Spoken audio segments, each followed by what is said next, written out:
Buenas noches a todos los presentes en la sala Zoom y a los que nos siguen desde las redes de Escuela Garantista en Facebook.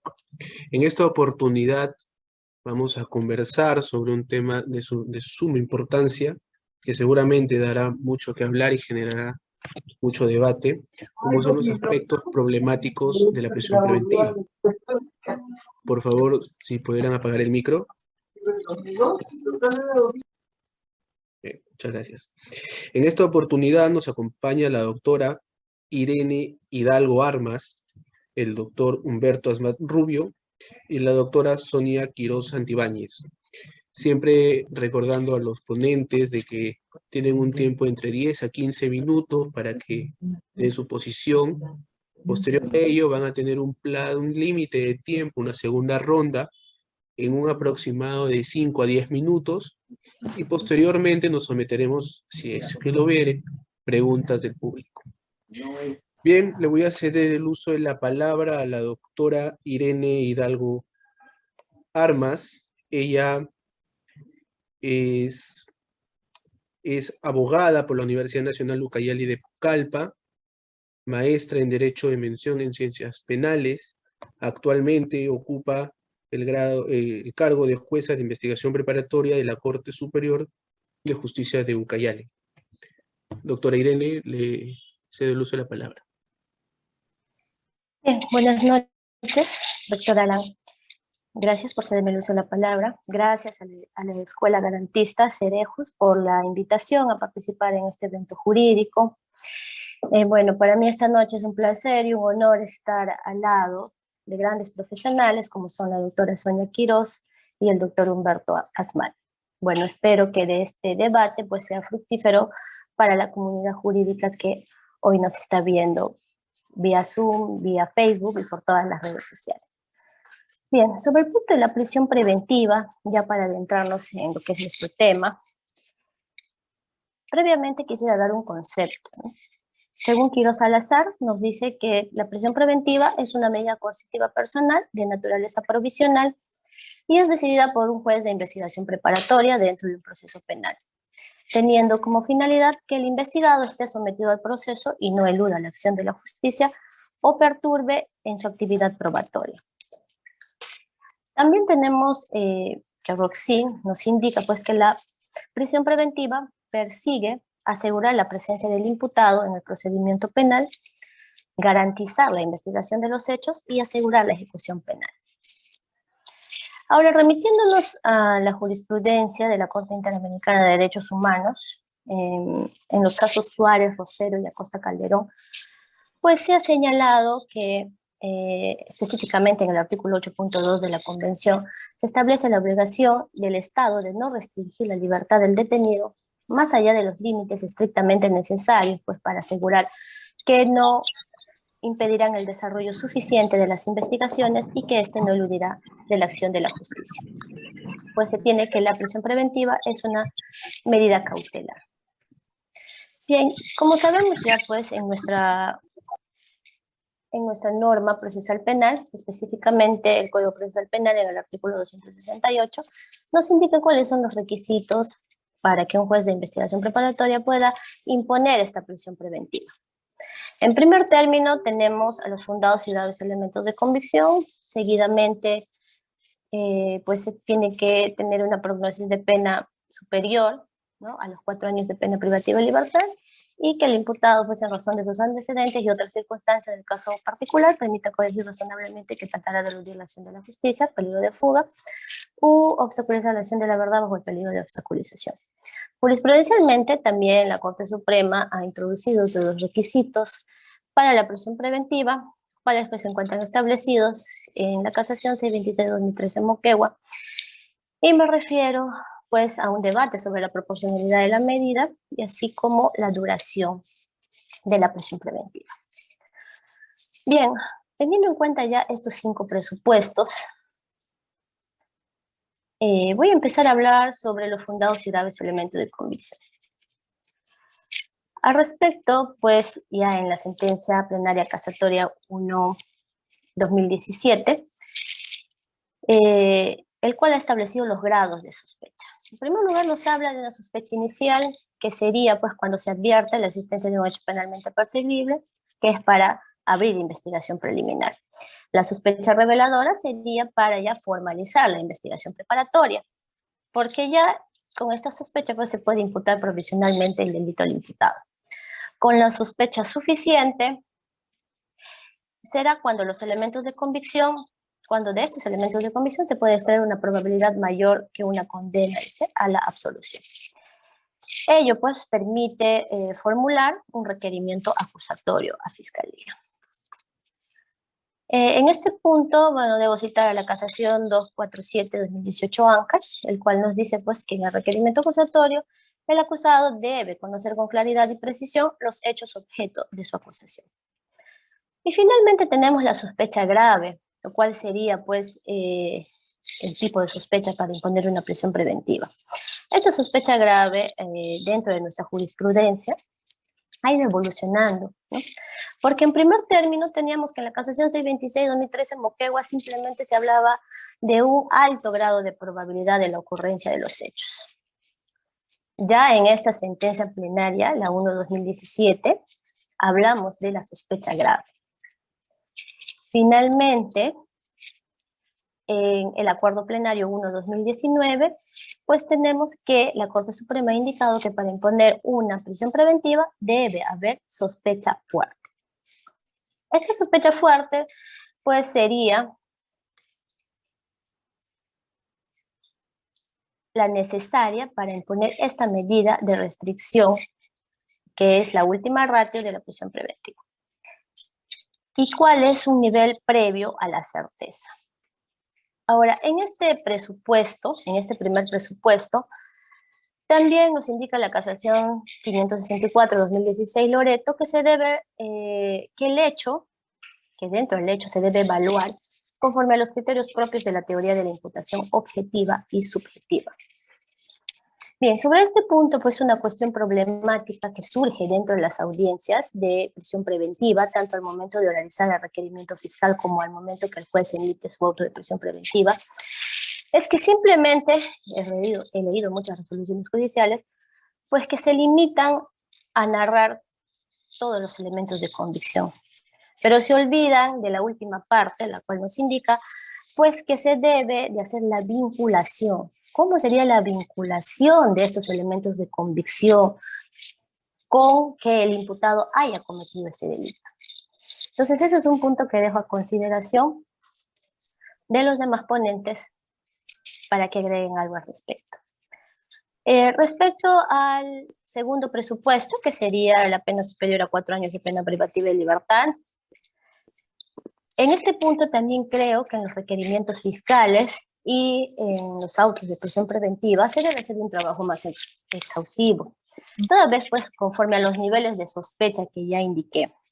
Si en el requerimiento acusatorio, el cual es una sospecha suficiente, se hace una adecuada determinación de la pena, conforme nos indica el artículo 45A del Código Procesal Penal, se indica cada circunstancia, si habría alguna circunstancia pues atenuante o algún agravante, se tiene que hacer entonces del mismo modo en la prisión preventiva, toda vez que estamos hablando de una sospecha posterior, ¿no? Una sospecha fuerte, que es más grave o la siguiente a la sospecha suficiente. Sin embargo, pues en la práctica judicial se ve un déficit en este punto. Y no solo ello, cuando finalmente se logra tener pues ya la pena probable que tendría el imputado, pues también se debe aplicar los beneficios premiales, ¿no? Tal como nos indica la casación 626-2013 Moquegua. Pues se debe hacer, yo considero que tanto Fiscalía al oralizar su requerimiento como el juez al fundamentar este presupuesto, pues debe hacer la operación aritmética correspondiente a efectos de determinar cuál es la pena concreta que este imputado podría tener en caso de ser condenado. Sin embargo, muchas veces, pues, tanto jueces como fiscales nos limitamos a indicar el marco punitivo, es decir, el extremo mínimo, el extremo máximo, y si el extremo mínimo de una pena es 8 años, indicamos de manera somera de que esta, pues, no podría ser por ningún modo inferior a los 4 años, ¿no? Porque el extremo mínimo es 8 años. Entonces yo creo que ahí habría que hacer una motivación más profunda sobre este presupuesto que muchas veces no se le da la importancia debida, ¿no? Ya el Tribunal Constitucional también ha indicado pues, que estos autos de prisión preventiva, los cuales estamos restringiendo, el derecho más importante, ¿no? Es el derecho, uno de los derechos más importantes, que es el derecho de libertad, pues debe haber una motivación cualificada. Y creo que este es un punto que en la práctica judicial se debe mejorar.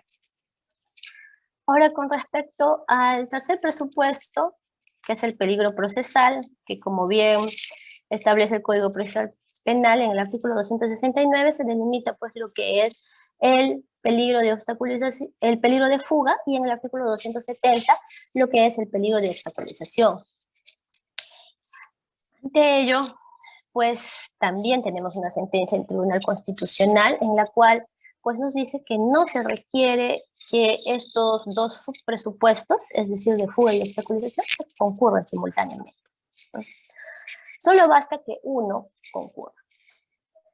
También tenemos en este punto la casación 1640-2019 nacional, la cual pues nos indica que el grado de sospecha fuerte no solo debe ser para el primer presupuesto, ¿no? Sino para este tercer presupuesto del mismo modo. Es decir, que no basta un convencimiento cabal de que el imputado no tenga arraigos o que pueda existir una obstaculización, sino también se debe demostrar a modo de sospecha fuerte este tercer presupuesto. Ahora aquí quiero dejar un punto en consideración, ¿no? Como un aspecto problemático. Se tiene que en la mayoría de las audiencias, pues el fiscal alega que el imputado no tiene arraigos. Esta alegación será suficiente para que automáticamente se invierta la carga de la prueba y que la defensa tenga que probar que efectivamente el imputado sí cuenta con esos arraigos. Lo dejo a modo de debate para los demás ponentes. Bien, ahora hablando de la proporcionalidad. Esto muchas veces, y hablando con otros servidores judiciales, nos indican que sería el presupuesto cliché, tanto en los requerimientos fiscales como en los autos de prisión preventiva, ¿no? Es como si fuera un formato que va en todos los autos de prisión preventiva. Lo cual, por supuesto, no debe ser, como ya estamos indicando, se está restringiendo, pues, un derecho fundamental, el cual es el derecho a la libertad, y se debe fundamentar en cada caso concreto bajo los 3 subprincipios que también engloba, ¿no? La necesidad, la idoneidad y la proporcionalidad en sentido estricto. Hace poco estuve en un encuentro de jueces de investigación preparatoria organizado por la ETI Penal, en el cual nos ponían un caso. El caso era de que qué pasa si el fiscal en el requerimiento escrito se olvida de consignar la proporcionalidad de la medida. ¿Qué debería hacer el juez en la audiencia de prisión preventiva? Y habían dos propuestas, ¿no? Algunos jueces indicaban, bueno, basta que se cumplan los 3 presupuestos anteriores, lo puede subsanar en audiencia, puede indicar en audiencia y se debe continuar con la audiencia. Había otro grupo de jueces que indicaban pues que no, se debe devolver al requerimiento para que lo ponga por escrito y de esa manera no afectar el derecho de defensa de los imputados, ¿no? Y que se le daría un tiempo razonable a la defensa pues para que pueda contrarrestar o alegar lo que conviene a su derecho. Bien, y en este punto era un 50-50, o sea, había prácticamente la mitad de jueces creían que se podía subsanar en audiencia y la otra mitad que se debía de devolver al requerimiento fiscal, ¿no? Entonces, este también queda un punto a consideración de los otros ponentes si tienen algo que agregar al respecto.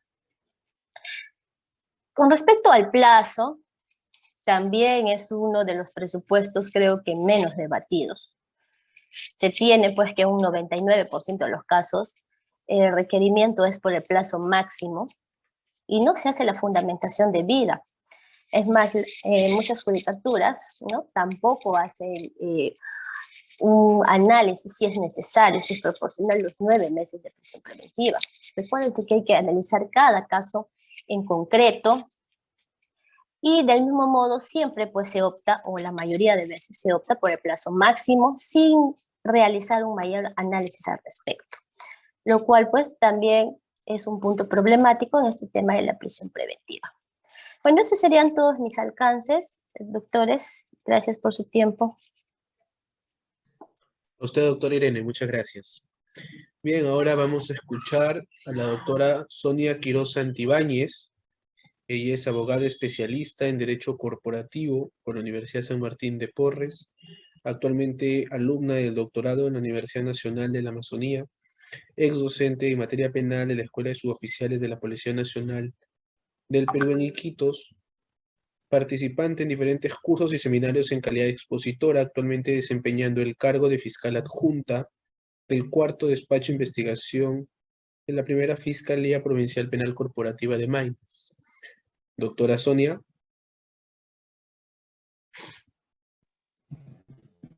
Buenas noches. Buenas noches. En primer lugar, agradecer a la Escuela de Derecho Garantista por la invitación a este evento. Doctora, si me permite, discúlpeme, se le escucha un poco entrecortado. ¿Me escuchan ahí? Buenas noches. Problema con la señal de realidad, es un poco difícil. Creo que tiene problemas. Doctora Sonia, Sí, ¿me escucha? se le escucha entrecortado, doctora. Doctor, voy a salir, voy a volver. Ya, en ese caso, doctora Sonia, si me permite, le cedo el uso de la palabra al doctor Humberto Smart. Bien, en lo que la doctora Sonia arregla su problema de señal de internet, le cedo el uso de la palabra al doctor Humberto Smart Rubio. Él es egresado de la Universidad Nacional de Trujillo con especialidad en Derecho Penal, estudios de maestría en Derecho Procesal por la PUC, curso de especialización en razonamiento probatorio, investigaciones y publicaciones en Derecho Probatorio, Derecho Penal y Procesal Penal. Actualmente se desempeña como abogado asociado en el estudio Roy Freire Abogados. Doctor Humberto, puede comenzar, por favor. Buenas noches, doctor Fernández. Buenas noches, doctora Irene, doctora Sonia. Bueno, antes que nada, agradecer por la invitación a la Escuela Garantista Cerejus por efectos de debatir sobre algunos aspectos problemáticos de la prisión preventiva. Igualmente es un honor compartir esta aula virtual con la doctora Irene Hidalgo y la doctora Sonia Quiroz, con quienes vamos a debatir o compartir algunas ideas sobre la prisión preventiva. Bien, voy a dar unos alcances sobre los problemas que estimo yo, tanto teóricos como prácticos, que se puede observar actualmente en cuanto a la prisión preventiva se trata, para efectos de dar lugar al posterior debate. Bien, como bien fijó la doctora Hidalgo, la prisión preventiva es una medida coercitiva que tiene ciertos presupuestos materiales, cuyo cumplimiento de alguna u otra forma legitima su uso constitucional y la restricción en alguna medida del derecho a la presunción de inocencia. El primer punto que yo puedo observar, el primer problema actual, creo yo, que está vinculado a la prisión preventiva, está referido a la fijación del contenido del estándar de prueba y al grado de exigencia que también se necesita para justificar la privación provisional de la prisión preventiva. El primer presupuesto, según el Código, es que se verifique la existencia de fundados y graves elementos de convicción para estimar razonablemente la comisión de un delito que vincula al imputado como autor o partícipe del mismo. Bien, desde la casación 626 hacia adelante, de alguna u otra forma, hubo una evolución en cuanto al tratamiento de este primer presupuesto material de la prisión preventiva. Observamos que desde la casación 626 la Corte Suprema concluyó de que el grado de conocimiento adecuado que justificaba la privación provisional de la libertad era la alta probabilidad. El problema que yo observo respecto a este punto es que la Corte Suprema vinculaba la alta probabilidad a un concepto subjetivo de probabilidad. La Corte Suprema concluía que se llegaba a este grado de conocimiento cuando el sujeto creía estar cerca de la verdad, pero no haberla alcanzado. Entonces vemos un tratamiento subjetivo de la probabilidad. Pero me llamó la atención mucho porque la Corte Suprema también en esta canción C26 hace referencia a la probabilidad como grado de confirmación. Es un tratamiento diferente de la probabilidad. Ya no como un supuesto, como un supuesto común de estado mental, sino grado de confirmación como haciendo referencia al peso que debería tener la prueba, en este caso, para ser un poco más técnico, los elementos de convicción para justificar la privación provisional de la prisión preventiva. Incluso en ese momento la Corte Suprema dijo que el grado de conocimiento para justificar la prisión preventiva era equivalente al grado de conocimiento que era necesario para justificar el enjuiciamiento, para dictar el autoenjuiciamiento, bien, para formular una acusación. Posteriormente, la Corte Suprema emitió la sentencia plenaria 1/2017. Efectivamente, en esta sentencia, la Corte Suprema concluye de que el grado de conocimiento para justificar la prisión preventiva era mayor al grado de conocimiento que era necesario para justificar la acusación. Sin embargo, la Corte Suprema continúa sosteniendo de que el grado de conocimiento era equivalente a la alta probabilidad. Creo yo que el problema que persiste es que la Corte Suprema sigue sosteniendo que el grado de conocimiento o la probabilidad para justificar la prisión preventiva era un supuesto de convicción. Sigue haciendo depender la satisfacción del primer presupuesto material de la prisión preventiva de la convicción judicial. Siempre se remite a la convicción. Y finalmente, en el Acuerdo Plenario 1/2019, en donde hay una variación de los términos que se emplean, se pasa de la sospecha grave a la sospecha fuerte, no obstante se conserva la idea de que el contenido de esta sospecha era la alta probabilidad. No obstante, la Corte Suprema continúa afirmando de que se trata de un supuesto de convicción judicial. Se continúa haciendo referencia de manera directa a la convicción judicial. Entonces vemos que hay una subjetivización del grado de conocimiento adecuado, necesario para justificar la prisión preventiva. Yo creo que esto no ayuda en mucho, la verdad que no ayuda en nada, porque decirle al juez de que existe alto grado de probabilidad, cuando él está convencido en ese grado de que existe responsabilidad penal del imputado, no nos llega a ningún punto. Eso es lo que en doctrina, por ejemplo, se ha denominado la remisión directa de los estándares de prueba a los estados mentales. Pero también hay, se puede verificar una remisión encubierta a los estados mentales. Por ejemplo, la Corte Suprema utiliza términos vagos para definir cuál es ese contenido del grado de conocimiento adecuado para justificar la prisión preventiva. Por ejemplo, habla de que exista un alto poder incriminatorio. Y uno dice, ¿qué es un alto poder incriminatorio de los elementos de convicción? Y como no es factible darle contenido a eso, terminamos en la subjetivización.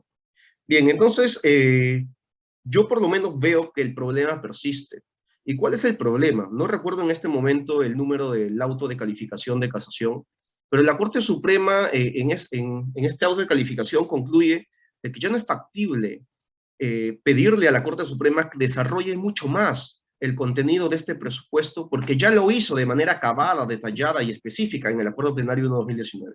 Yo creo que aún hay mucho todavía que trabajar, es mi opinión, obviamente. Creo que hay mucho que trabajar en ese punto de tratar de objetivizar a través de criterios intersubjetivamente controlables este grado de conocimiento. Hay diversas posturas, no las voy a abordar por el tiempo que se nos ha concedido, pero hay diversas posturas a favor de la formulación de un estándar de prueba objetivo. Hay otros escépticos que dicen que no es factible, y hay otros que nos dan propuestas diferentes. Por ejemplo, ¿no? y esto da lugar a que pasemos a otro tipo de problema. En un momento, según la literatura jurídica, como no era factible formular estándares de prueba, como no era factible darle un contenido al más allá de toda duda razonable, que es el estándar de prueba que se utilizaba para justificar la decisión final de condena, entonces se optó por fijar criterios específicos de valoración de la prueba, como por ejemplo los regulados en el artículo 158 del Código Procesal Penal, que establece, por ejemplo, que cuando se decida sobre la fundabilidad de una prisión preventiva o cualquier otra medida coercitiva, o la decisión final de condena basada en la declaración de un colaborador eficaz, esta debe estar corroborada por otras pruebas, ¿verdad? Entonces, se fija una regla especial de valoración. Frente a la incapacidad de poder fijar un estándar de prueba objetivamente controlable, que se desligue de la subjetividad del juez, es que se fijan estas reglas especiales de valoración. Pero aquí también hay otros problemas, porque uno dice, y bueno, ¿y qué se debe entender por corroboración? Y en un principio, yo recuerdo que una ponencia que di en el 2019, yo sostenía, siguiendo aparte de la doctrina nacional, que el grado de corroboración al cual hace referencia el artículo 158 es equivalente al grado de corroboración al cual hace referencia el artículo 268, cuando habla de graves y fundados elementos de convicción. He cambiado ahora mi razonamiento, mi postura respecto a este punto. Porque en sí, lo que regula el 158.2 es una regla especial de valoración, que es muy diferente al estándar de prueba, o es muy diferente al grado de conocimiento que se pretende establecer en el artículo 268, que regula los presupuestos materiales de la prisión preventiva. Estas reglas especiales de valoración justamente surgen como consecuencia de no poder fijar un estándar de prueba. Y ustedes recordarán, por ejemplo, que ese artículo 158 lo que hace es prácticamente legislar lo que el Poder Judicial plasmó en el Acuerdo Plenario 2/2005. Establece reglas específicas de valoración probatoria frente a supuestos específicos de medios de prueba. En contextos en donde el medio de prueba o el acto de investigación era único, de naturaleza personal, de tipo directo y de carácter sospechoso. Y frente a ese tipo de medios de prueba, es que finalmente el Poder Judicial, a través de este acuerdo plenario, fijó una regla especial de valoración, que luego ha sido legislada. Entonces, realmente, cuando el 158 hace referencia a la corroboración, no se refiere al estándar de prueba realmente. Y hay que intentar definir qué se entiende por esa corroboración. Actualmente no hay una definición, digamos, exacta que se pueda manejar. La doctrina actual ha concluido de que no es factible o no es posible por ahora definir en sí ese término que se emplea en la legislación por los problemas que causa o que pueden causar y que, bueno, más adelante podemos debatirlos. Como otro punto, creo yo que genera un problema en la determinación de la prisión preventiva está vinculado al peligro procesal.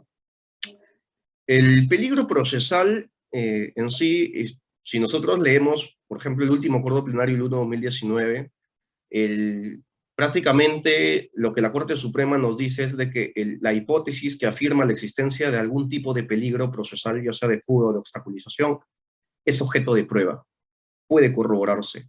Incluso concluye que el grado de corroboración de la hipótesis que describe un tipo de peligro es también en el de la sospecha grave o el de la sospecha fuerte. Entonces, lo primero que uno se debe preguntar es si efectivamente las hipótesis que describen hechos futuros pueden ser objeto de corroboración, pueden ser verificables. Y bueno, la doctrina ya ha concluido hace mucho tiempo y nuevamente ha sido confirmado ahora, por ejemplo, en un artículo de Jordi Ferrer Beltrán, se puede leer que él concluye de que las hipótesis que describen hechos futuros no pueden ser corroboradas, no pueden ser verificadas, porque describen hechos que todavía no han ocurrido. Esto ya lo decía también hace mucho tiempo, recuerdo que lo leí en un artículo del 2006 de Michele Tarufo, en donde él concluía lo mismo. Sin ir más allá, aquí nada más en Argentina, Daniel Pastor concluía lo mismo. O Pujada en su libro del 2008 sobre medidas coercitivas también concluye lo mismo. Entonces, si es que la hipótesis que describe un tipo de riesgo procesal no puede ser corroborada, entonces, al no poder hablar de prueba del peligro procesal, ¿de qué tipo de razonamiento estamos hablando? Y esto, si bien es cierto, desde el punto de vista teórico nos plantea un problema, también genera un problema práctico. Porque si es que no conocemos correctamente qué tipo de relación existe entre las premisas y la hipótesis que describe el tipo de peligro, si no conocemos qué tipo de relación existe, obviamente no vamos a determinar correctamente el peligro procesal.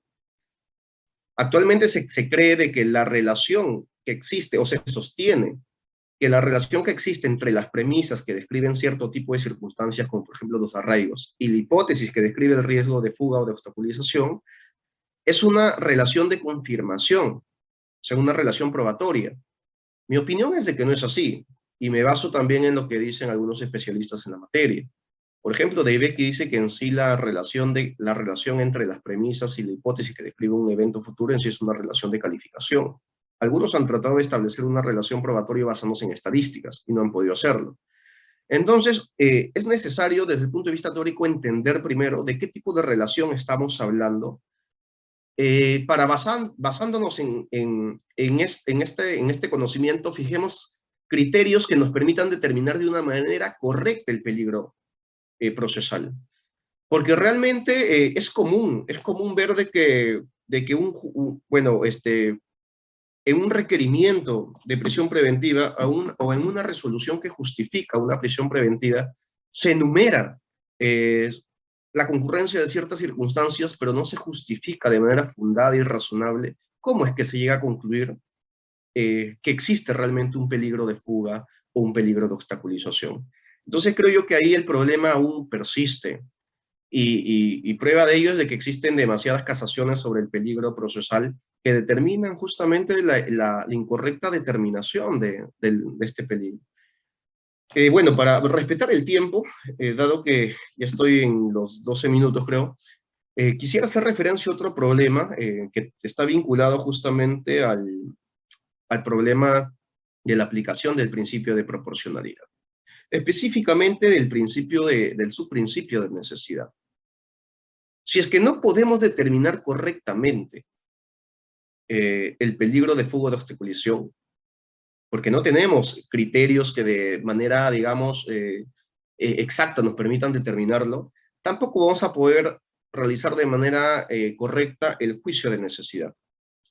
Porque que una medida como la prisión preventiva sea necesaria en el caso concreto, está en función de la intensidad del peligro presente en el caso concreto. Entonces yo primero debo determinar la intensidad del peligro presente en el caso para poder luego verificar o evaluar si es que la prisión preventiva es la adecuada o la necesaria para enervar ese peligro. Tal vez el peligro no es tan intenso que la prisión preventiva no es necesaria, sino que podemos recurrir a otra medida. Entonces, si es que no podemos determinar correctamente el grado de intensidad del peligro presente en un caso concreto, la verdad que la aplicación del principio de proporcionalidad, y bueno, específicamente el principio de necesidad, realmente es algo retórico, sin base, sin fundamento, ¿no? Y es por eso que es común también ver que en los requerimientos de prisión preventiva no se hace un análisis muy amplio de esto. Y bueno, y sin agraviar, ¿no? También incluso se puede ver resoluciones judiciales que caen en el mismo error. Pero obviamente yo creo que hay jueces que intentan de alguna otra forma formular este juicio de una manera correcta. Lo que pasa es que no tenemos aún, creo yo, es mi opinión, las armas, las herramientas para poder llevar a cabo este tipo de juicio, ¿no? Bueno, por lo pronto yo quiero poner sobre la mesa estos problemas que he podido advertir. Hay mucho más, sin duda alguna, pero respetando el tiempo, más adelante tal vez podamos profundizar un poquito más con la doctora Irene y con la doctora Sonia. Muchas gracias. Muchas gracias, doctor Humberto. Doctora Sonia Quirós. Buenas noches.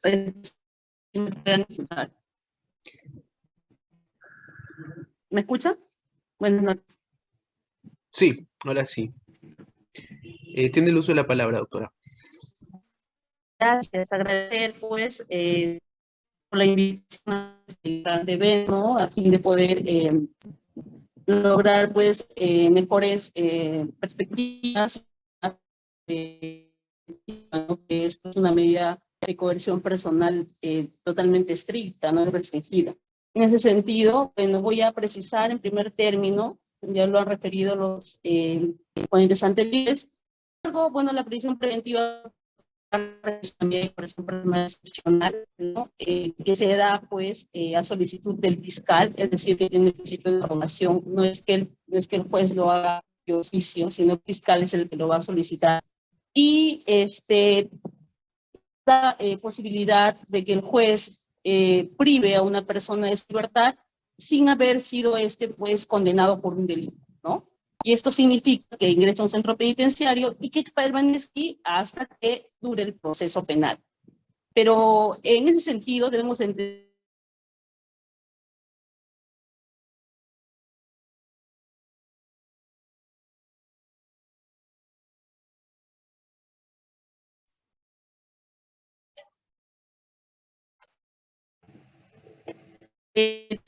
disculpen, se está recortando, voy a apagar el video, ¿no? Debemos entender que la finalidad de la prisión preventiva en realidad es lograr que el investigado esté dentro del proceso o a lo largo del proceso penal. Esa es la finalidad que tiene la prisión preventiva. ¿Y por qué se da la prisión preventiva? Porque, como ya lo señalaron previamente, es porque existe una grave sospecha o hay fundados elementos de que esta persona es responsable de los hechos que se le imputan, ¿no? Entonces, estos graves fundados elementos deben ser suficientes como tener la intensidad que te haga suponer o que haga suponer al juzgador que después del proceso penal este va a ser condenado, ¿no? Debe tener cierta intensidad, mucho mayor pues que un indicio, ¿no? Que una sospecha nada más grave, debe ser una sospecha fuerte. Entonces, como ya dije también, la finalidad de esta prisión preventiva, si bien es cierto, es provisional, porque no es de manera pues indeterminada, ¿no? Sino que tiene una duración de meses en los procesos comunes, penales comunes, y bueno, los procesos ya complejos, 18 meses, y bueno, ya de crimen organizado, 36 meses, ¿no? Ahora, lo que estaban señalando los ponentes anteriores, ya no para no volver a repetir de pronto los presupuestos que ya fueron mencionados, si bien es cierto, tal como ha señalado la doctora Irene, pues efectivamente no existe una valoración adecuada al momento de hacer la exposición de la pena que va a solicitar el fiscal o por la cual está siendo investigado esta persona. Si bien es cierto, solamente se determina pues que esta persona va a cumplir, por ejemplo, no sé, 6 años de pena privativa de libertad efectiva y no se hace pues la prognosis adecuada tanto con las atenuantes, agravantes, o también, pues, si se acogería, no sé, a una conclusión o antes de esto una terminación anticipada. Eso no se realiza con frecuencia, ¿no? Y eso sí existe, pues, un problema, porque muchas veces tampoco se valora que existen atenuantes o incluso a lo largo de la investigación ya se va a determinar, pues, ciertas características propias del hecho, ¿no? Que hacen que esta medida que se habría dictado de manera primigenia, se podría decir, al momento de que se inicia el proceso, pueda ser variada, ¿no? Por una, no sé, comparecencia por restricciones, ¿no? Porque ya no tiene, o ya no subsisten, por ejemplo, el peligro de fuga, o es porque no subsiste el peligro de obstaculización, ¿no? Entonces, cabe la posibilidad, a solicitud, obviamente, en este caso del abogado, ¿no? Que el que va a realizar, pues, en todo caso, solicitará la cesación de la prisión preventiva. Por otro lado, también se habló respecto al peligro de obstaculización. En ese sentido, existe sí una problemática al momento de la valorización, porque el código o el artículo referente a esto precisa que se debe valorar la conducta procesal del investigado, ¿no?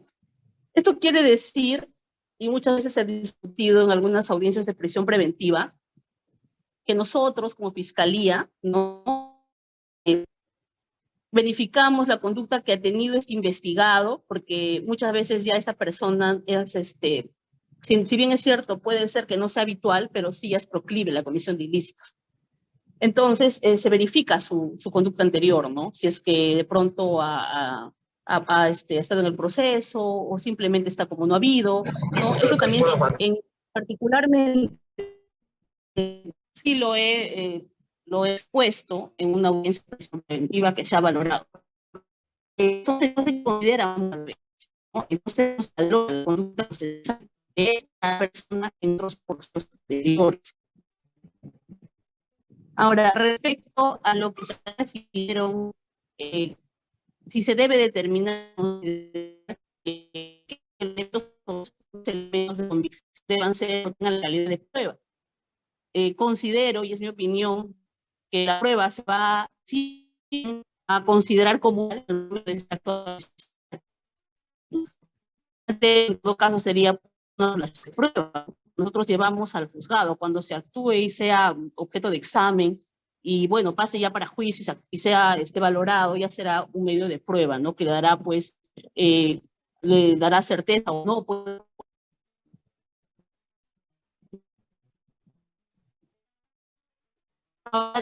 bien, que efectivamente existen varias posiciones respecto al principio de proporcionalidad, respecto a si otra medida puede ser igual de idónea, ¿no? Que la prisión preventiva, ¿no? Ahí también es un tema de valoración, ¿no? De parte también del juez, respecto como si es que efectivamente con una medida menos lesiva esta persona efectivamente va a llevar su proceso en libertad, ¿no? Hay en muchos casos no necesariamente sucede esto, porque a pesar de que estas personas tienen arraigo, se tiene que determinar cuál es la calidad de este arraigo. No todos los arraigos te van a sujetar o van a hacer sujeción al lugar donde vives. No van a ser lo suficientemente fuertes como para que tú puedas o te quedes en ese lugar. Entonces también ahí va la valoración que se debe realizar respecto a si el arraigo es o no, o si existe una calidad o no de arraigo. Y si bien es cierto, tal como lo indicó también la doctora Irene, efectivamente, pues el peligro de obstaculización no solamente es de pronto exponerlo o presumir o decir una subjetividad respecto a que yo presumo que él va a obstaculizar. En todo caso, en la audiencia de prisión preventiva, el fiscal deberá determinar pues cuáles son los medios de prueba o bueno, los elementos de convicción que a él le permiten determinar que efectivamente él va a obstaculizar la averiguación de la verdad, ¿no? Hubo un caso en el que yo tuve que yo reuní, por ejemplo, unas conversaciones de WhatsApp que los familiares del investigado, ¿no? De alguna manera amenazaban a los testigos. Incluso que el propio investigado estaba amenazando a un testigo. Entonces, de alguna forma, pude corroborar que efectivamente había ya un peligro de obstaculización, ¿no? Porque se trataba de un delito de robo agravado con arma de fuego. Entonces, obviamente, los testigos habían sido intimidados y posiblemente, si esta persona no iba a prisión preventiva, colaborar en el sentido de lograr el esclarecimiento de los hechos investigados, ¿no? Entonces, eso se debería también tomar como un presupuesto de valoración por parte del juez. Muchas veces la fiscalía, si bien es cierto, ¿no? Hace requerimiento de prisión preventiva, expone los hechos y los graves y fundados elementos que es bastante discutido por el abogado, porque como ya referí, pues todavía no son pruebas, si bien es cierto, son medios probatorios que van a tener que ser actuados y tendrán que verificar si efectivamente pues cumplen con las garantías previstas, ¿no? Para determinarte como tales. Entonces, es un poco complicado esa valoración al momento de la audiencia de prisión preventiva, ¿no? El juez tiene que ser muy meticuloso porque si bien es cierto, es una restricción que está permitida por ley, tampoco es que sea absoluta, o sea, es una excepción nada más, es una excepción. La regla general es que el investigado pues puede enfrentar un proceso penal en libertad, ¿no? Hasta que efectivamente se pueda corroborar su responsabilidad y pues sea condenado. Pero por estas circunstancias que ya hemos, de las que ya se acaban de hablar y hacer unas pequeñas apreciaciones, es que se permite, ¿no? La prisión preventiva, que es muy, muy cuestionada, y sobre todo ahora, ¿no? Que se han visto bastantes figuras contradictorias, ¿no? Posiciones doctrinarias también contrapuestas, que no todos están de acuerdo pues con esto de la prisión preventiva, pues dicen que algunos no sostienen que es una violación a la presunción de inocencia, ¿no? Entonces, yo considero que se debe valorar el peligro, sobre todo el peligro de fuga y el peligro de obstaculización, ¿no? Es un presupuesto que es muy discutido, porque a veces se tiene ya todos los elementos y de pronto hasta la pena, ¿no? Pero en el peligro de fuga o de obstaculización a veces es un poco complicado corroborar cómo es que el señor va a obstaculizar o el investigado va a obstaculizar, o cómo es que a mí me da la certeza de que ese arraigo no es lo suficientemente válido, ¿no? Porque muchas veces tienen familia, muchas veces tienen trabajo, entonces, ¿cómo saber si esta persona no va a eludir la acción de la justicia? Una probabilidad que también consideramos es la gravedad de la pena, ¿no? Eso se considera. La gravedad de la pena, obviamente una persona que puede ser condenada a más de 20 años y advierte que sí, efectivamente existen elementos muy graves en su contra, no va a someterse a un proceso penal, sino más bien va a tratar pues de evitar la sanción, ¿no? Aunque suene a veces algunos magistrados dicen no es suficiente, yo no puedo determinar de que él va a huir, ¿no? Pero si te das cuenta, la gravedad de la pena sí es una razón psicológica muy fuerte, ¿no? Para que esta persona pues deje, no sé, de pronto un trabajo o su familia, incluso la propia familia le puede apoyar para que se pueda ir. Entonces eso también se debería valorar, ¿no? Además, considerando, como ya me manifesté, cuál es, pues, la razón de esta medida. O sea, la razón es que el investigado esté durante el proceso y que posteriormente, de ser el caso, que es lo más probable, porque estamos hablando de graves sospechas, sea sentenciado y se pueda cumplir la pena, ¿no? Entonces, se contrapone tanto la libertad, pues, del investigado, ¿no? Con la tutela, pues, judicial efectiva, ¿no? Son principios que se van a contraponer en este sentido, pues, ¿no? Por un lado está, pues, el derecho fundamental de toda persona a ser libre, y otro, ¿no? Es la sociedad que también tiene, pues, derecho a una tutela judicial efectiva, ¿no? No sé si todavía estoy en tiempo, doctor. Ya puede ir cerrando, doctora, sus ideas. Entonces, en ese sentido, si bien es cierto, es una medida necesaria, se debe evaluar con mucho detenimiento, es mi opinión, ¿no? En cada caso en concreto, y se debe valorar además la conducta que haya tenido, si esta persona es residente orbital, en procesos anteriores. Yo considero que sí se debería evaluar, al menos el magistrado debería verificar si esta persona es proclive a la comisión de estos ilícitos, ¿no? Y si vuelve a cometer igual, o sea, si que sigue en libertad, va a volver a cometer otro delito, entonces, el fin sería, pues, para lograr una condena, la medida que el Ministerio Público, la mayoría de veces, en delitos graves, ¿no? Solicita la prisión preventiva cuando sí es adecuada, ¿no? O sea, si es idónea, es necesaria, y no existe otra medida, pues, menos grave para asegurar, pues, la acción al proceso. Gracias. Muchas gracias, doctora Sonia. Vamos a pasar a la segunda ronda. No obstante, exhortamos, doctora Sonia, por favor, sírvase a ubicarse en un lugar donde la red, la banda ancha esté alta para que se le pueda escuchar de forma más coherente, se le escucha un poco entrecortado. La segunda ronda va a constar en un lapso de 5 a 10 minutos, donde cada expositor va a aclarar, cuestionar, objetar o comentar respecto a la exposición de sus otros colegas de panel. Asimismo, exhortamos a los que nos escuchan a hacer las preguntas a los ponentes para el final de la exposición. Doctora Irene Hidalgo.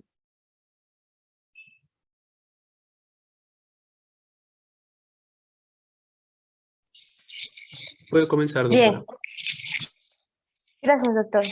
Bueno, interesante lo que nos comentaba el doctor Amat, ¿no? Respecto a que todas estas casaciones, desde la 626, 2013 Moqueo hasta el Acuerdo Plenario 1-2019, nos daban aspectos subjetivos, ¿no? Nos habla del alto grado de probabilidad, qué es la sospecha fuerte, qué es la sospecha grave. Entonces, al quedarnos en este grado de la subjetividad del juez que va a decidir si imponer o no esta prisión preventiva, el autor propone, ¿no?, un estándar de prueba objetiva, o en todo caso que haya una regla específica de valoración. Bueno, también eso sería interesante, tener estos aspectos en nuestra legislación actual, ¿no? Como bien lo indicaba el doctor, el artículo 258 que él hacía mención a que nos da una regla específica respecto a los delitos, o perdón, a la corroboración de la declaración del colaborador eficaz. Eso sería importante también tener para la prisión preventiva. No lo tenemos que trabajar con las herramientas que tenemos, ¿no?, que son estas, la jurisprudencia, nuestra norma, y qué es lo que básicamente pues, buscamos en la audiencia de prisión preventiva. Que con estos elementos de convicción que nos trae el representante del Ministerio Público, el juez pues debe dirigir el debate hacia el punto de no solo dejar que se oralice el elemento de convicción íntegro, sino que lo debe fundamentar y decirnos de qué manera va a vincular esto al imputado. Entonces, con esto, la judicatura o cada juez, pues ya tiene la posibilidad de verificar que en efecto el hecho que se está trayendo a esta audiencia, el hecho que se está debatiendo, tenga una relevancia penal y que se pueda sustentar o que se pueda amparar con los elementos de convicción precisamente que está organizando el representante del Ministerio Público, ¿no? Y verificando obviamente pues que se vincule, que todos estos hechos vinculen de manera fuerte al imputado. Ahora bien, y del mismo modo, ¿no?, como indiqué también en el Código del Peligro Procesal, ¿en qué estamos? Y también hay casaciones que nos dicen que debe haber sospecha fuerte, ¿no?, para delimitar el peligro procesal. Y precisamente, si no superamos estos dos, o el peligro procesal, ¿cómo nos vamos a la necesidad? De ahí viene lo que yo indicaba, ¿no?, que en la práctica jurídica se ve que la necesidad es un cliché, ¿no? El principio de proporcionalidad es un cliché para la fiscalía y para la judicatura muchas veces, ¿no?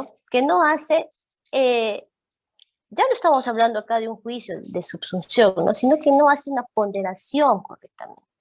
¿Cómo es que se llega a entender de que posiblemente, de que sea necesaria esta medida? ¿Por qué las otras medidas, si se tiene en cuenta, pues que la medida más gravosa es la prisión preventiva, por qué no sería importante imponer una comparecencia con restricciones, ¿no? Entonces, ello habría que superar, pues, mejorando los estándares de fundamentación tanto del requerimiento fiscal como de los autos de prisión preventiva. Bien, existe, o la Comisión Interamericana de Derechos Humanos también tiene una guía práctica para reducir la prisión preventiva, ¿no?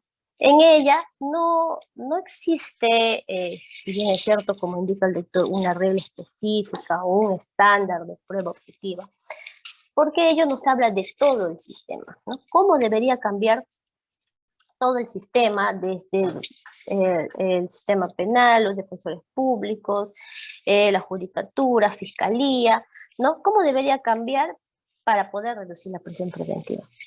Pero en estos momentos, en nuestra legislación nacional, pues no contamos con lo que nos indica el doctor Ahmad.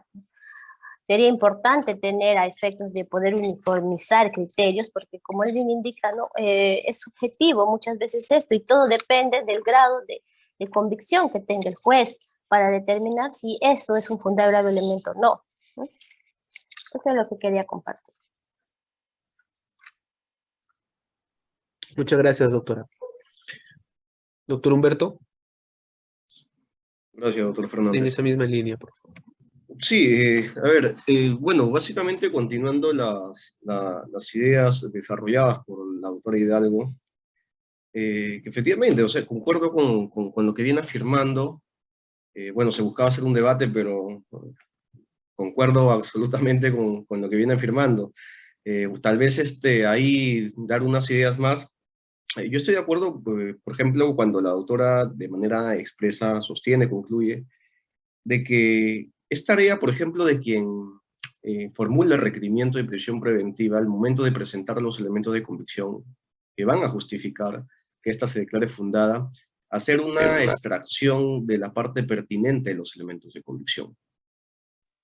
Y efectivamente, ya la Corte Suprema en la canción 626, 2013, Moquegua, si mal no recuerdo, en el considerando 28, sostuvo de que la operación que se debe realizar en una audiencia de prisión preventiva es extraer no solamente el aporte del elemento de convicción o del acto del elemento de convicción o del acto de investigación, sino además su fiabilidad.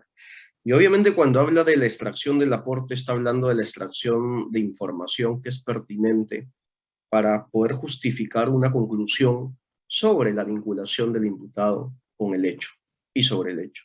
Entonces, efectivamente, concuerdo absolutamente con esto de que hay que centrarnos en sí, en la información que tiene una relación, ya sea directa o indirecta, con lo que es objeto de corroboración. Y el juez tiene el deber de controlar también de que se haya efectuado de manera correcta la extracción de la información. Y esto lo dice también, bueno, esto lo dice la Corte Suprema ya en el Acuerdo Plenario 1/2019.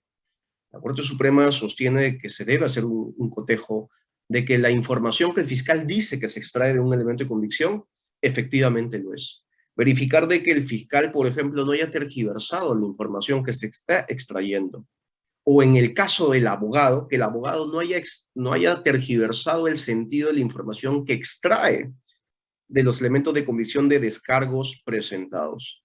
Y esto me da lugar para hablar de otro tema también, del cual sentó la base la doctora Irene, que está vinculado, hablamos, el tema del estándar de prueba. La Corte Suprema, por ejemplo, ya en la casación 626, hablaba de que es necesario de que la imputación sea clara, pero que además el Ministerio Público corrobore esa imputación en el grado de conocimiento adecuado para justificar la prisión preventiva. Y esto va a lugar a que la defensa tome una de dos posiciones, o que se allane o que refute. Bien, pero a ver, ¿cómo yo voy a pretender enervar el grado, el estándar de prueba que ha cumplido el Ministerio Público si no sé si en un caso específico se ha cumplido con ese estándar de prueba? Y no lo sé justamente porque no hay criterios que te permitan identificar cuándo los elementos de convicción efectivamente justifican un grado de conocimiento que es equivalente o igual al que exige el estándar de prueba para la prisión preventiva. Si no sabemos realmente dónde se fija ese grado de conocimiento, evidentemente la tarea del abogado para allanarse o para refutar se complica. Y acá viene un tema justamente que normalmente se ve en el juicio, que es la inversión de la carga de la prueba.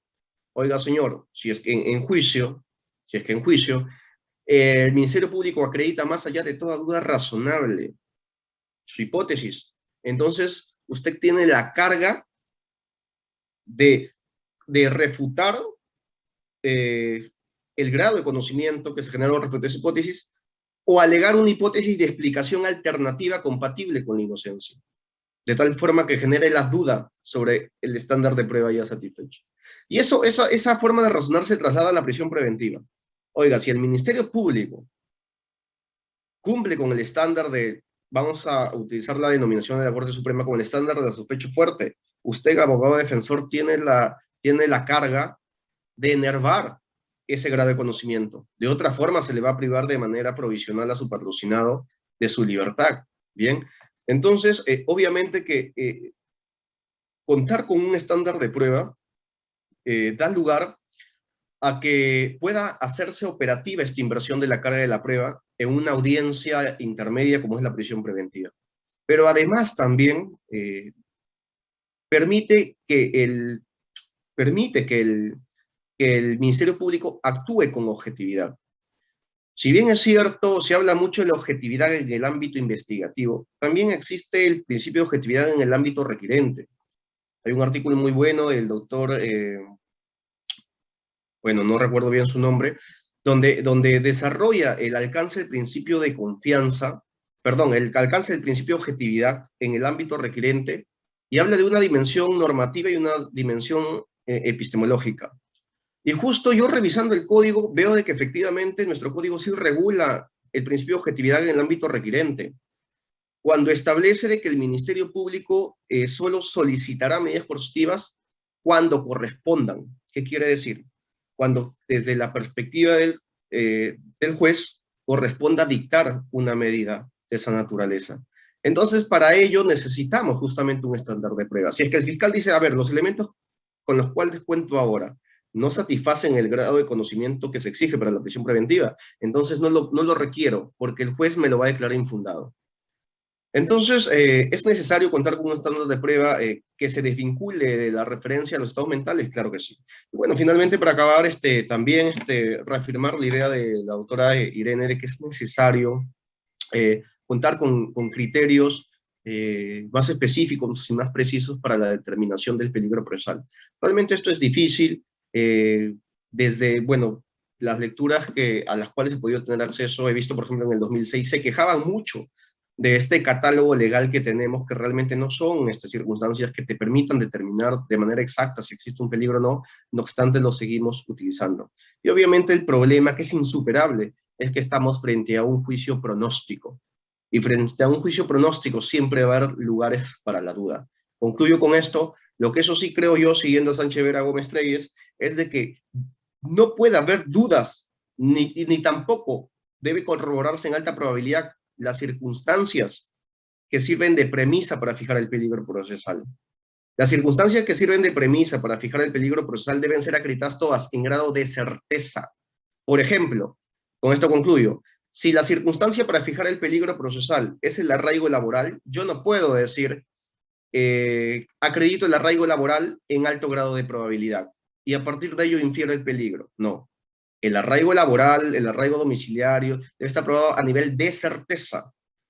Y por una regla básica de racionalidad, yo no puedo formular inferencias a partir de una base sobre la cual existen dudas. Eso va en contra de las reglas de la sala crítica. Con esto concluyo. Muchas gracias. Espero no haberme excedido en el tiempo. Gracias, doctor. Antes de ceder el uso de la palabra a la doctora Sonia Quirós, invito a los participantes, a los que se encuentran en las redes sociales de Facebook y asimismo los que se encuentran en el Zoom, a hacer las preguntas a los doctores. Doctora Sonia Quirós.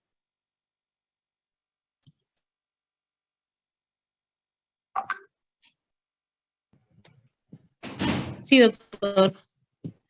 Muy bien, doctora. ¿Tiene el uso de la Bueno, palabra? ¿me escucha? Tengo un poco con el audio. Sí se le escucha, doctora. Ya. Gracias, doctor. Bueno, efectivamente, concuerdo con los ponentes respecto a que se debería, al momento de solicitar una medida tan restrictiva, ¿no?, como es la prisión preventiva, evaluar objetivamente los elementos de convicción con los que cuenta, en este caso, el Ministerio Público. Porque debemos entender también, ¿no?, que efectivamente el Ministerio Público no solamente va a recoger los elementos de cargo, sino que también durante la investigación va a tener que verificar los elementos de descargo, ¿no?, a fin de determinar si le dan o no le dan al fiscal la convicción como para poder llevar a una persona a un posterior juzgamiento, ¿no? Entonces, efectivamente, sí se debería tener ese tipo de estándar objetivo al momento de solicitar la prisión preventiva. Lo que no concuerdo es respecto a que se debería tener como un estándar ya determinado para la valoración, por ejemplo, en peligro de fuga o de obstaculización. Considero que cada caso en concreto debe ser evaluado, ¿no?, con las características particulares, ¿no?, que tiene cada uno de ellos, porque son casos distintos, ¿no? Si bien es cierto, puede ser el mismo delito, pero son circunstancias diferentes y la conducta o las circunstancias personales del investigado también son diferentes.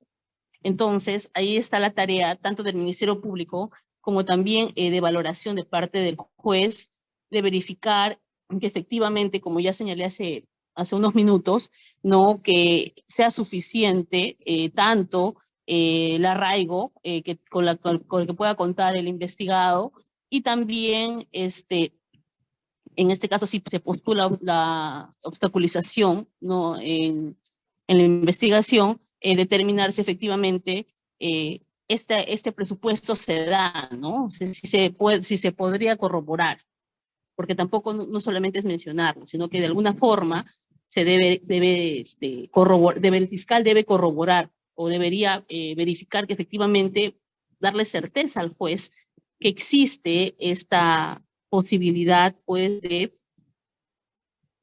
peligro de obstaculización, ¿no? Entonces, antes de ser, pues, sentenciada, de su libertad, ¿no? Entonces, ahora, lo de los graves o fundados elementos en el sentido de que tengan una sospecha grave o fuerte también es un poco subjetivo. ¿Por qué? Porque efectivamente, si bien es cierto, existen ciertos estándares de prueba, pero al momento de realizar la valoración incluso y la actuación, podrían cambiar las circunstancias, ¿no?, de estos medios de prueba. Entonces, considero, ¿no?, que si efectivamente se necesita que exista una sospecha, no puede ser de tal magnitud o la exigencia sea de tal proporción de que sea como exigir un estándar de prueba como para que una persona sea condenada, ¿no? Porque no olvidemos que la prisión preventiva es una medida provisional, y su naturaleza provisional deja, pues, al abogado la posibilidad, en caso de que él considere de que ya no concurren estos elementos o el momento de haber sido dispuesta, la variación, ¿no? Entonces, yo considero eso, ¿no?, que no se puede determinar, pues, efectivamente, un grado de sospecha fuerte en este momento, no siempre va a continuar en el tiempo de esta misma forma. Por otro lado, se deberá determinar, pues, en respecto al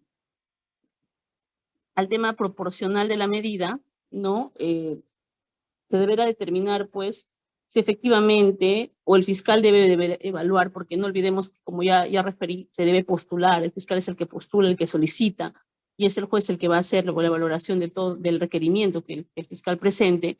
Tiene que determinar que efectivamente sea idónea esta medida, porque hay casos en los cuales que efectivamente no se ha hecho una valoración adecuada, ¿no? Existen casos en los que no se ha tomado en cuenta ni la pena, ¿no?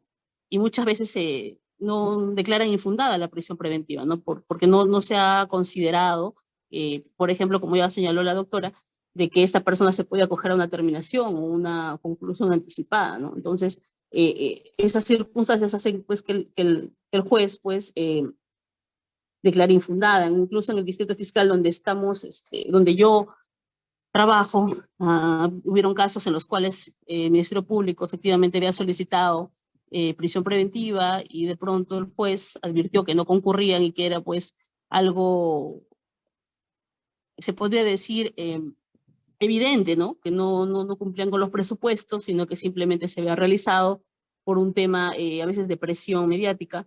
Entonces, ¿qué pasaba? Que el juez, obviamente en sus facultades, sí enviaba, pues, copias de control interno, ¿no? En el sentido de que esa medida no estaba, pues, justificada. Eso es cierto, o sea, hay una gran responsabilidad en el sentido de que si efectivamente no se cumplen esos presupuestos, el fiscal tiene que ser objetivo y mantener su postura jurídica respecto a esto. Pues no siempre la regla general, como ya dije, va a ser la prisión preventiva, ¿no? Sino que es una medida excepcional. Eso sería todo para culminar, doctor. Gracias. Muchas gracias, doctor. Me han dado una pregunta por interno. A ver, dice, entiendo que se hace referencia a crimen organizado, cuando se traslada los elementos de convicción del aspirante colaboración eficaz para la carpeta principal para dictar una prisión preventiva, ¿se afecta el derecho de contradicción y derecho de defensa debido proceso? Doctora Irene.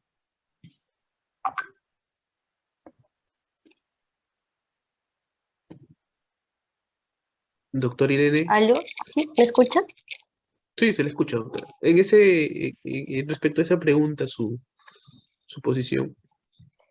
Mi posición es que la declaración, no basta la declaración, ¿no? La declaración debe estar corroborada definitivamente con otros elementos de convicción que sean idóneos, ¿no? No se puede afectar, como bien indica la pregunta, el derecho a la defensa. Sí, además creo que está establecido, está jurisprudencialmente por la Corte Suprema, que el hecho de que haya una declaración es un acto postulatorio, que debe estar corroborada esa declaración con otros elementos de convicción.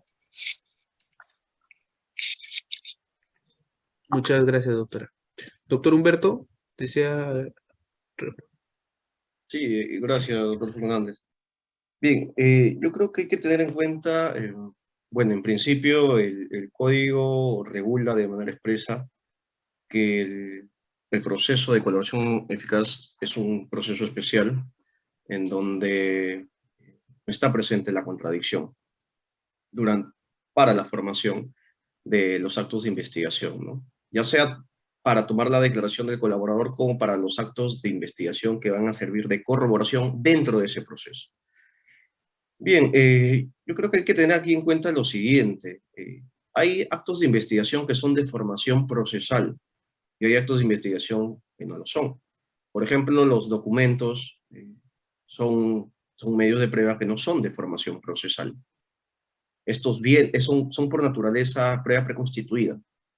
Vienen al proceso ya constituidos y hechos. En cambio, por ejemplo, en la prueba personal, su formación sí es procesal. Y para su formación se exige la contradicción, ¿verdad? Incluso también, por ejemplo, la prueba pericial es de formación procesal. Es por eso que el código regula de manera expresa que el abogado, o mejor dicho, el imputado, tiene el derecho de designar a un perito de parte para que éste, según ciertas facultades, pueda intervenir durante la formulación de la pericia oficial. Y como son prueba de formación procesal, entonces es necesario... Los cuatro en el instante. Los cuatro Por igualitos. favor, apagar sus micros que el doctor está exponiendo. Adelante, doctor, disculpe. Pierdo cuidado, a veces pasa. Entonces, yo creo que hay que tener en cuenta eso. Bien, entonces, por ejemplo, la declaración del colaborador eficaz está vinculado a un acto de investigación de naturaleza personal y por lo tanto su formación debería ser con contradicción. Pero vamos viendo las reglas específicas en sí. Por ejemplo, un colaborador eficaz normalmente es un coimputado en el proceso común que se lleva de manera simultánea. Y bueno, un coimputado, según las reglas específicas, declara sin que estén presentes los abogados de los otros coimputados, ¿verdad? Entonces, bajo esta lógica, creo yo que no se vulneraría en sí el derecho a la contradicción. Porque si es que ese coimputado, que es colaborador en el proceso especial de colaboración eficaz, decidiera declarar en el proceso común, vinculado, en el proceso común, ya sea conexo o derivado, que se tramita de manera simultánea, él decidiera declarar ahí, va a declarar con su abogado y con el fiscal. No van a intervenir los demás abogados de los otros imputados que podrían verse afectados con su declaración. Entonces creo yo que realmente no hay una afectación al derecho de contradicción. Bueno, he escuchado yo algunas, yo esto ya lo he sostenido también en una ponencia anterior, una conferencia anterior, y bueno, creo que ha sido cuestionada por algunos abogados, porque estiman de que una vez de que se afecta con la prisión preventiva a un determinado imputado, basándose en la declaración de un colaborador eficaz, debería tener derecho a interrogarlo. Bueno, yo me pregunto, ¿y bajo qué régimen? Porque si es que tú en el proceso común, en donde te has visto afectado por la prisión preventiva, la cual se basa en parte en la declaración de colaborador eficaz, exiges que se te permite interrogarlo, yo digo, ¿cómo lo vas a interrogar si la norma expresamente dice, si se determina que se trata de un coimputado, ¿cómo lo vas a interrogar si la propia norma te dice expresamente de que tú no puedes interrogarlo durante la investigación? A menos que obviamente no sé, tomes las medidas adecuadas para que no se divulgue su identidad, ¿no? Lo cual para mí no funcionaría. Entonces yo creo que no se vulnera en sí el proceso. Yo creo que el debate debe centrarse en lo siguiente, y como muy bien lo acaba de decir la doctora Irene, el tema aquí se debe concentrar en un tema de corroboración. Oiga, la declaración de colaborador eficaz es coherente, es persistente, ya está bien, pero eso no es suficiente. La ley es clara. Si es que no existen actos de investigación o elementos de convicción externos y autónomos a la declaración del colaborador eficaz, por más que esta declaración sea coherente, sea detallada, sea persistente, no está justificada la prisión preventiva. Si ustedes se dan cuenta, en el fondo, básicamente lo que justificaría en sí la prisión preventiva es la corroboración de esta declaración. Y hay que tener, por eso, hay que tener en cuenta cuáles son las condiciones y los requisitos que debe satisfacer la prueba corroborativa para justificar la prisión preventiva. Oiga, lo primero que hay que observar, que la prueba corroborativa debe ser una prueba externa, diferente a la declaración del coimputado, del colaborador eficaz. 2, que debe ser autónoma. Por ejemplo, yo no puedo concluir de que la declaración de un colaborador eficaz se corrobora con declaración de un testigo de referencia.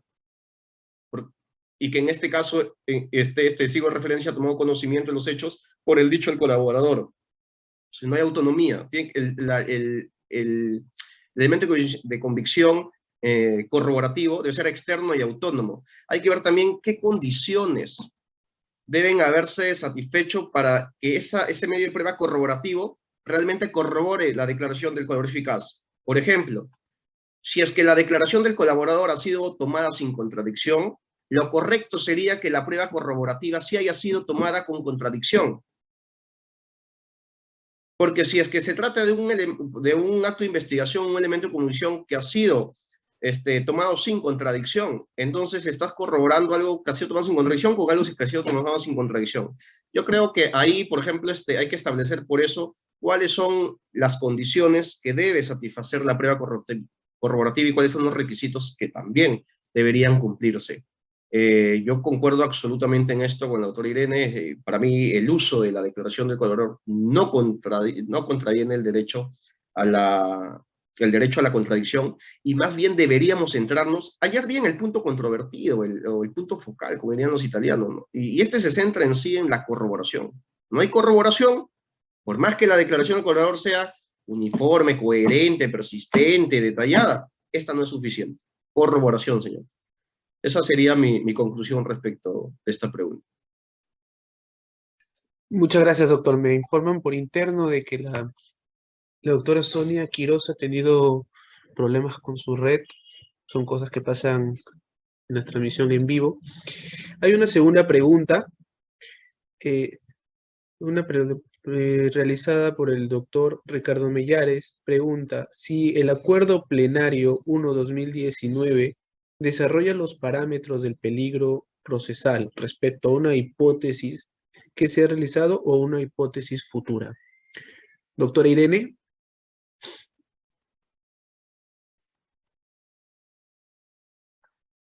Sí, ¿me puedo repetir la pregunta, por favor? Sí, claro, cómo no, doctora. Dice: si el acuerdo plenario 01/2019 desarrolla los parámetros del peligro procesal respecto a una hipótesis que se ha realizado o una hipótesis futura.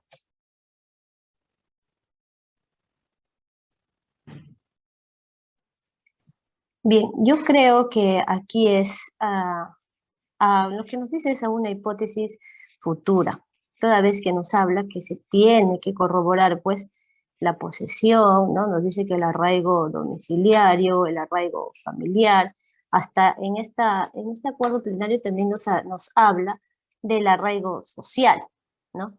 Entonces nos da como premisas que se pueden utilizar para determinar lo que es el peligro procesal.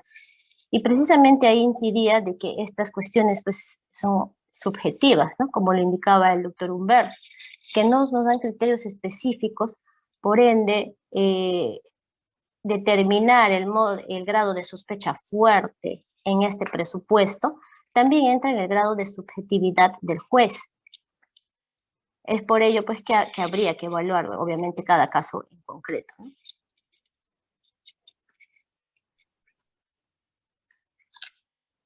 ¿Termino, doctora? Sí. Ya, muchas gracias. Doctor Humberto. Sí, a ver, bueno, concuerdo también, efectivamente, la hipótesis que describe el peligro, algún tipo de peligro, es una hipótesis que describe algo que podría ocurrir, no algo que haya ocurrido. Entonces, por lo tanto, en sí se trata de una hipótesis probabilística en sí, ¿no? Sobre un evento futuro. Y por lo tanto, como decía durante el momento que di algunas ideas, se trata de una hipótesis que no es corroborable, que no es verificable. Solamente son corroborables, verificables las hipótesis que describen hechos que ya ocurrieron. Al tratarse de una hipótesis que describe de un hecho que no ha ocurrido, no puede corroborarse, es una hipótesis probabilística. Y es lo que justamente, con esto concluyo, hace difícil identificar cuál es el juicio en sí que se formula cuando a partir de las premisas, como por ejemplo el arraigo, se llega a concluir de que en un caso concreto existe la probabilidad de que el imputado fugue o existe la probabilidad de que el imputado obstaculice la administración de justicia. ¿No? Ahí está, como decía, el problema, identificar de qué tipo de relación en sí se establece entre las premisas y la conclusión. Y esto se debe, con esto concluyo, sí, básicamente, a que la hipótesis que describe algún tipo de peligro procesal es una hipótesis sobre un evento futuro. Gracias, doctor. Muchas gracias, doctor. Bien, agradecemos la participación de los doctores. Lamentamos también que la doctora Sonia haya tenido problemas con el internet y no haya sido partícipe de las respuestas. Asimismo, queremos agradecer desde Escuela Garantista y Estudio Falla Rosado la organización de este conversatorio. Asimismo, invitarlos a dos cursos que está realizando Escuela Garantista, uno referido a imputación objetiva con la participación del doctor José Antonio Carollón, el doctor Miguel Falla Rosado, el doctor Paul Ruiz Cervera, y el otro con referencia a las medidas coercitivas reales a cargo del distinguido doctor fiscal supremo Alcides Chinchay. El primero está referido a inaugurarse este 9 de julio, el segundo el 13 del mismo mes, esperando su participación en estos grandes temas de controversia jurídica relevante, y tendrá una certificación de 60 y 40 horas académicas respectivamente, emitidas con el sello de la Escuela Garantista Cerejus y el Colegio de Abogados de Huaura. Reiteramos el agradecimiento por su participación y dejaremos el formulario en el chat para que sea llenado para las inscripciones y el certificado en este debate. Muchas gracias con todos los participantes, doctor Humberto, doctor Irene. Un gusto, que hasta una próxima oportunidad. Hasta luego.